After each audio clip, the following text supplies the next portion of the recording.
కొలనేరు పట్టణంలో డా యాప్ గురించి ప్రజలంతా కూడా డబ్బు కట్టి ఆ యాప్ ద్వారా చాలా మంది మోసపోయారు. మాకు 26వ తేదీ ఈ యాప్ గురించి మోసపోయినట్టుగా కంప్లైంట్ రావడం జరిగింది. దీనిపైన చీటింగ్ అండ్ ఐటీ యాక్ట్ కింద కేసు నమోదు చేసి దర్యాప్తు చేస్తున్నాం.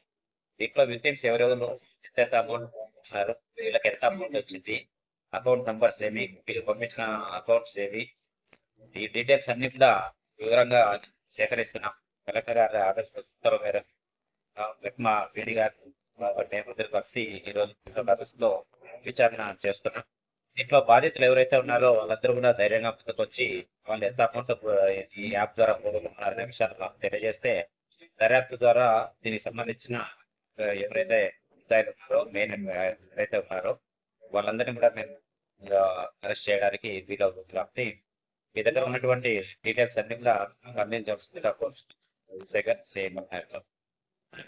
కలెక్టర్ పట్టణంలో ఇటీవల 4-5 రోజుల నుంచి మనీ చేంజ్ స్కామ్ అనేది బాగా తెలుస్తా ఉంది. మొత్తం మీడియా ద్వారా అన్ని వార్తాపత్రికల ద్వారా వచ్చింది న్యూస్.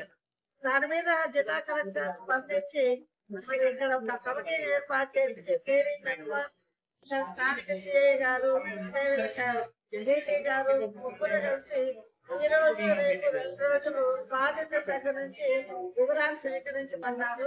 ఈ వివరాలు ఇచ్చినప్పుడు బాధితులందరూ కూడా వారు ఏ అకౌంట్ అమౌంట్ జమ చేశారు, వారు ఏ అమౌంట్ నుంచి ఫండ్ వచ్చింది, ఇచ్చినప్పుడు మరి పోలీసు వారు విచారణ చేసి ఆ ఫండ్ ఏమైనా రికవరీ చేసి మీరు ఇవ్వాలి అని ఆలోచిస్తున్నారు. దయచేసి ప్రజలు ఎవ్వరు కూడా ఎవరు చెప్పినా భయపడకండి. మోసపోయిన వాళ్ళందరూ అన్ని వివరాలు తీసుకొచ్చి ఈ కమిటీకి ఈ రోజు రేపు ముఖ్యంగా ఎమ్మెల్యే గారు కూడా ఈ 2 రోజులు బాధితులందరూ మన దగ్గరకు వచ్చిన వాళ్ళందరి వివరాలు సేకరించి వారికి న్యాయం చేయాలి అని చెప్పారు.